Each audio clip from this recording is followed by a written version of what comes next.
BEd BSc part second online classes में आपका स्वागत है। अपन बात कर रहे हैं मानव व्यवसाय की बात कर रहे हैं।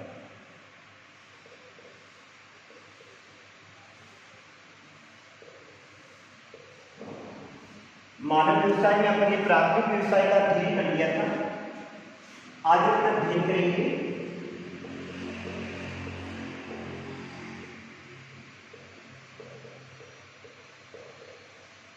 द्वितीयक व्यवसाय, यानी द्वितीयक व्यवसाय किसे कहा जाता है।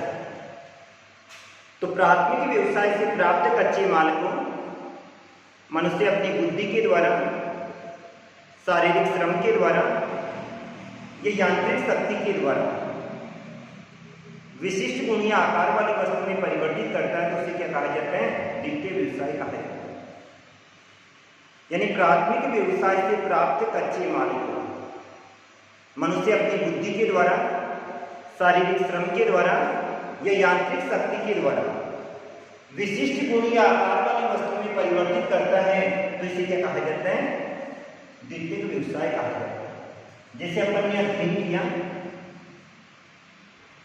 प्राथमिक व्यवसाय यानी कृषि व्यवसाय से अपने को गन्ने की प्राप्ति हुई और गन्ने के द्वारा अपन ने चीनी का उत्पादन किया, गुड़ का उत्पादन किया या खांडसारी का उत्पादन किया। वस्तु के मूल गुण में भी परिवर्तन हो गया, उसके रूप में भी परिवर्तन हो गया।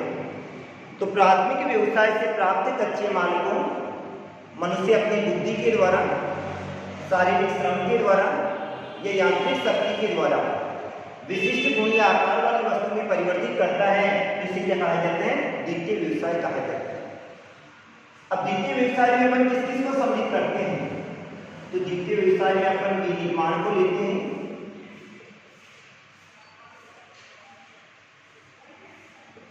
प्रसंस्करण को लिया जाता है, शोधन को लिया जाता है और पैकिंग को सम्मिलित किया जाता है। प्राथमिक व्यवसाय से प्राप्त कच्चे माल को मनुष्य अपनी बुद्धि के द्वारा, शारीरिक श्रम के द्वारा या यांत्रिक शक्ति के द्वारा विशिष्ट गुण या आकार वाली वस्तु में परिवर्तित करता है, तो इसे क्या कहा जाता है, द्वितीय व्यवसाय कहा जाता है।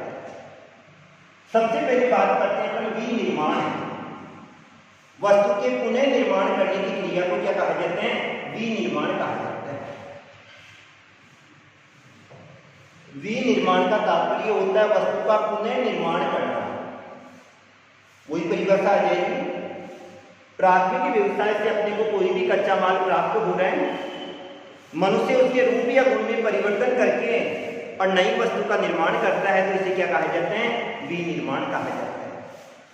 अर्थात वस्तु का पुनः निर्माण करने क्या कहलाता है, विनिर्माण कहलाता है।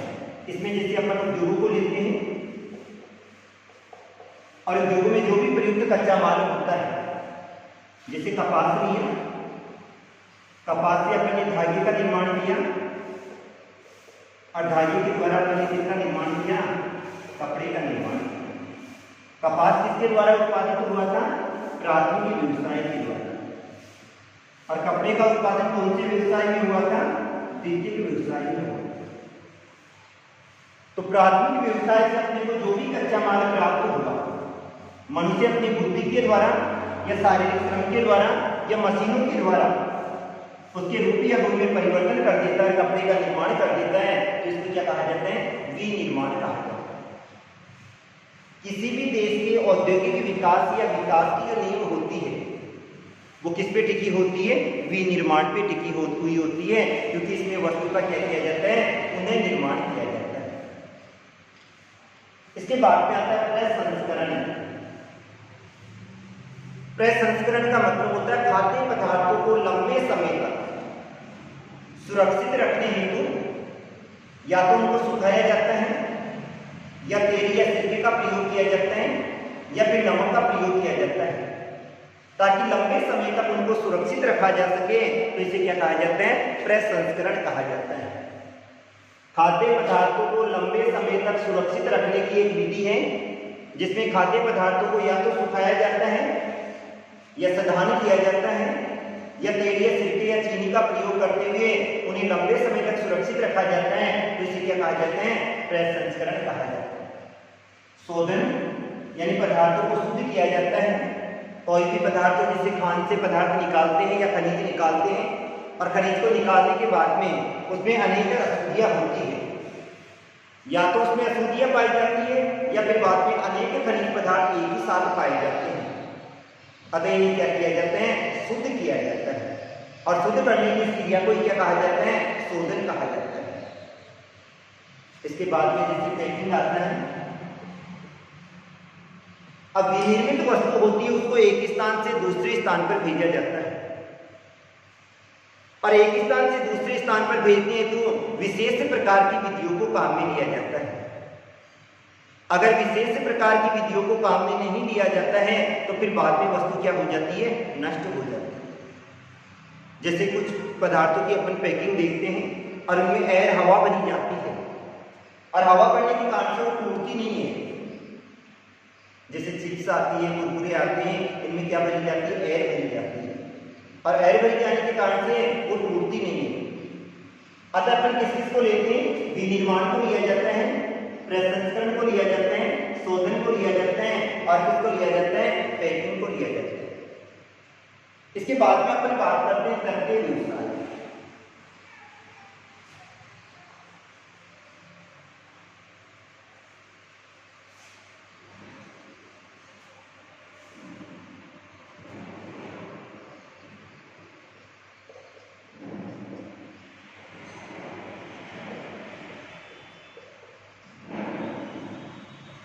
यदि तरते के व्यवसाय किसे कहा जाता है?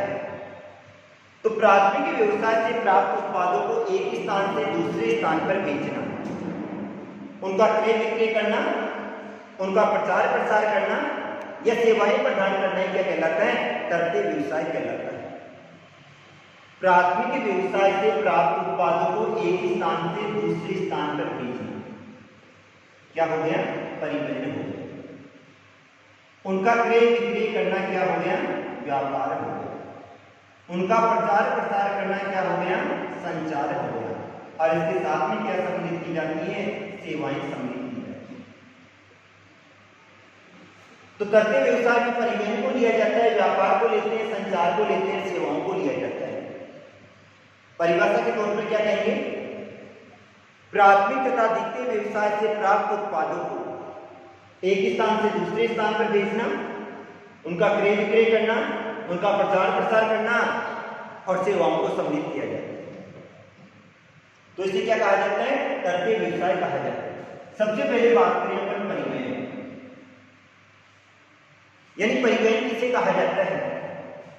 व्यक्ति तथा वस्तुओं को एक स्थान से दूसरे स्थान पर भेजने की क्रिया क्या कहलाती है? परिवहन कहलाती है। व्यक्ति तथा वस्तुओं को एक स्थान से दूसरे स्थान पर भेजने की क्रिया को क्या कहा जाता है? परिवहन कहा जाता है। अब परिवहन के अलग अलग प्रकार हैं। स्थल परिवहन है, जल परिवहन,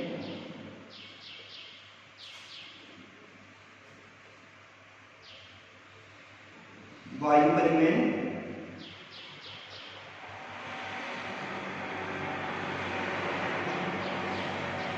और पाइपलाइन परिवहन। यानी परिवहन को चार भागों में बांटा जाता है: स्थल परिवहन, जल परिवहन, वायु परिवहन और पाइपलाइन परिवहन। स्थल परिवहन को भी दो भागों में बांटा जाता है। कौन कौन से दो प्रकार हैं? सड़क परिवहन और रेल परिवहन।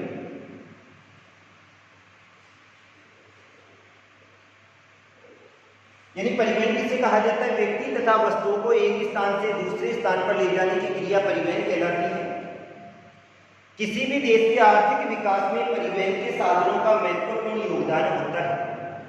और महत्वपूर्ण योगदान क्यों होता है? क्योंकि इसके बिना कच्चे माल को उद्योगों तक नहीं पहुंचाया जा सकता है और तैयार माल को बाजार तक नहीं पहुंचाया जा सकता है।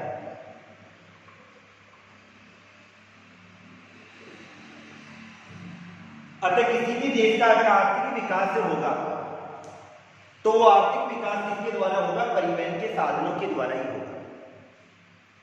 अब परिवहन के साधनों में सबसे पहले आता है स्थल परिवहन। स्थलीय भागों से व्यक्ति तथा वस्तुओं को एक स्थान से दूसरे स्थान पर ले जाने की क्रिया क्या कहलाती है? स्थल परिवहन कहलाती है। जलीय मार्गों से व्यक्ति तथा वस्तुओं को एक स्थान से दूसरे स्थान पर लेकर जाते हैं तो जल परिवहन कहलाता है। वायु परिवहन वायु मार्गों के द्वारा और पाइपलाइन में तरल पदार्थों का परिवहन किया जाता है। स्थल परिवहन को दो भागों में बांटा जाता है, सड़क परिवहन और रेल परिवहन।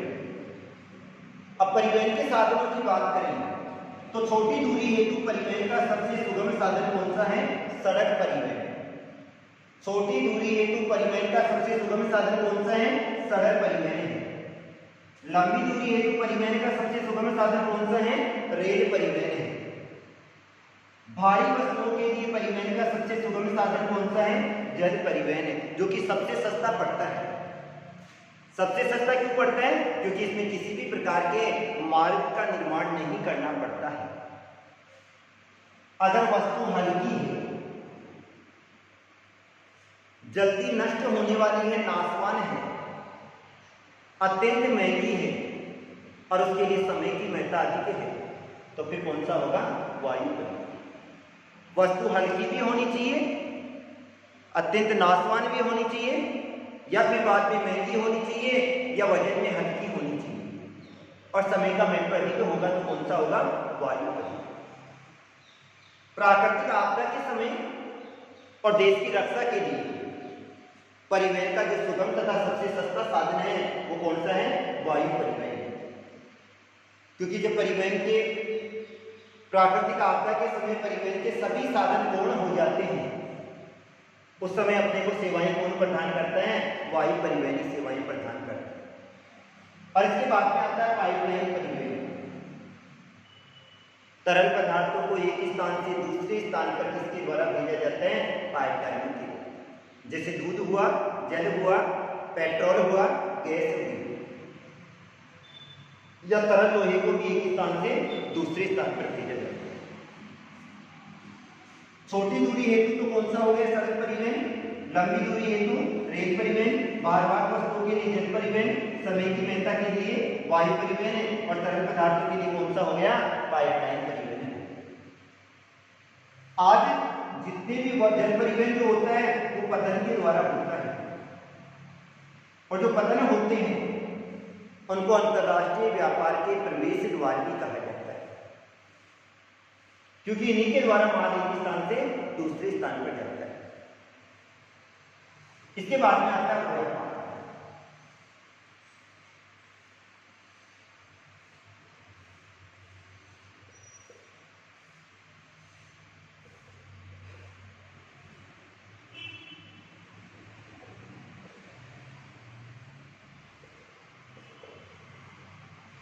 यानी व्यापार किसे कहा जाता है?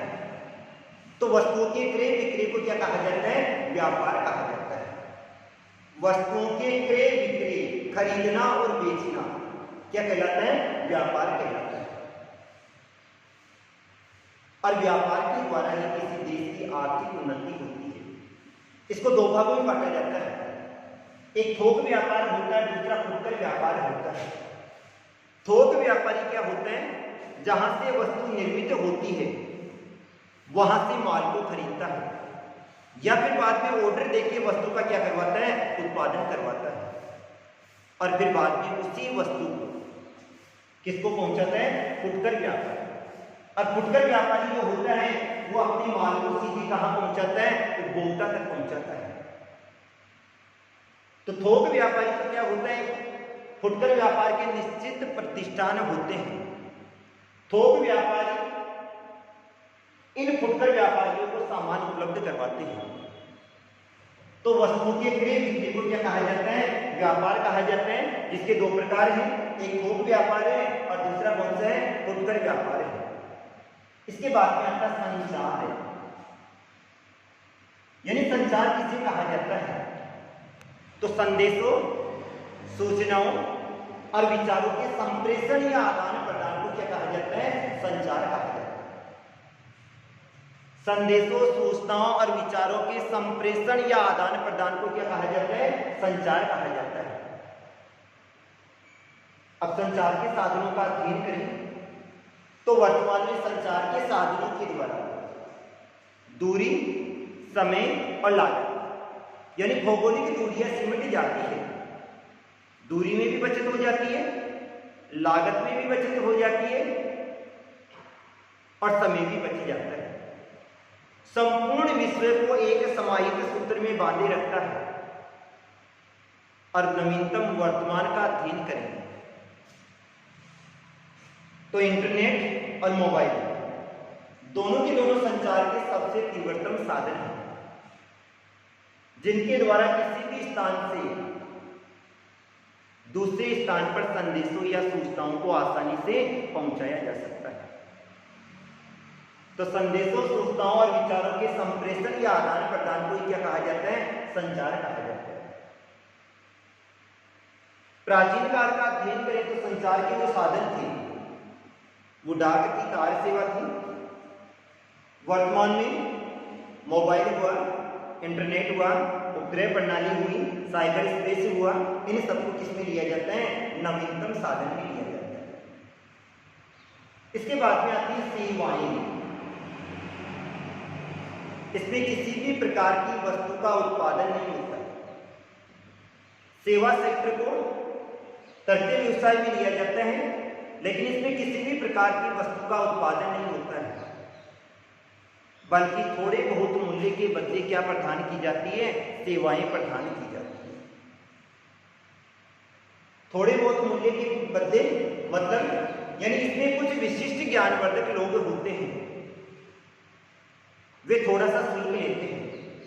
जैसे अपन डॉक्टर के पास जाते हैं तो डॉक्टर क्या करता है? अपने से पैसा लेता है, फीस लेता है, और फीस लेने के बाद में अपने को यानी प्राथमिक उपचार की सलाह देता है। किसी प्रकार की वस्तु का उत्पादन नहीं हुआ, किसी प्रकार की वस्तु नहीं दी जाती है, बल्कि कुछ विशिष्ट ज्ञानवर्धक लोग होते हैं जो कि थोड़े बहुत पैसे के बदले समाज को सेवाएं प्रदान करते हैं। जैसे डॉक्टर हुआ, इंजीनियर हुआ, बैंककर्मी हुआ, इन सबको इसके अंतर्गत किया जाता है। इसमें श्रम प्रधान लोग भी होते हैं और बौद्धिक लोग भी होते हैं, दोनों को सम्मिलित किया जाता है। जो श्रम प्रधान कार्य करते हैं उनको भी इसमें सम्मिलित किया जाता है। तो ये था अपना कर्तव्य व्यवसाय, अर्थात प्राथमिक व्यवसाय से प्राप्त या द्वितीय व्यवसाय से प्राप्त उत्पादों को एक स्थान से दूसरे स्थान पर भेजना, उनका प्रचार प्रसार करना और क्रय विक्रय करना क्या कहलाता है? कर्तव्य व्यवसाय। अगला आता है चतुर्थ व्यवसाय।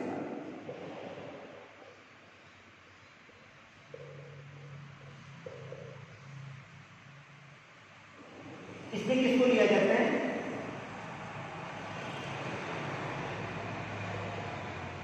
अनुसंधानकर्ता को लिया जाता है,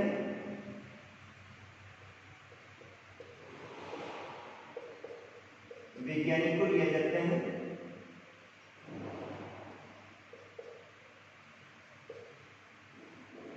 प्रशासन को लिया जाता है और तकनीशियन को लिया जाता है। ये क्या होते हैं? विशिष्ट ज्ञानवर्धक लोग होते हैं जो प्राथमिक, द्वितीय और तृतीय तीनों प्रकार के व्यवसाय का निर्धारण करते हैं, उसमें उचित अनुसंधान करते हैं। अनुसंधान का मतलब जैसे कोई भी कृषि फसल है और उसमें नई वेराइटी की खोज की जाती है ताकि उत्पादन अधिक हो। ये कौन लोग करते हैं? अनुसंधानकर्ता ही करते हैं। नए नए जो आविष्कार करते हैं वो कौन करते हैं? वैज्ञानिक करते हैं। देश की शासन व्यवस्था को कौन चलाते हैं? प्रशासन चलाता है। और तकनीशियन है, तकनीकी ज्ञान के द्वारा विशिष्ट प्रकार की वस्तुओं का उत्पादन किया जाता है ताकि वैश्विक बाजार में उनका उचित मूल्य प्राप्त हो सके। तो ये विशिष्ट ज्ञानवर्धक लोग होते हैं जिन्हें सफेद कॉलर कर्मी कहा जाता है। इसमें किसी भी प्रकार का औद्योगिक इकाई नहीं पाई जाती है, बल्कि ये लोग क्या करते हैं? इनके पास में लैब होती है और उसी लैब में ये लोग अनुसंधान करते हैं। तो ये थे अपनी चारों व्यवसाय। पार्ट कंप्लीट हो गया। 4 व्यवसाय अपन ने अध्ययन कर लिया, प्राथमिक व्यवसाय, द्वितीय व्यवसाय, तृतीय व्यवसाय और चतुर्थ व्यवसाय। आज के लिए इतना ही। Thank you.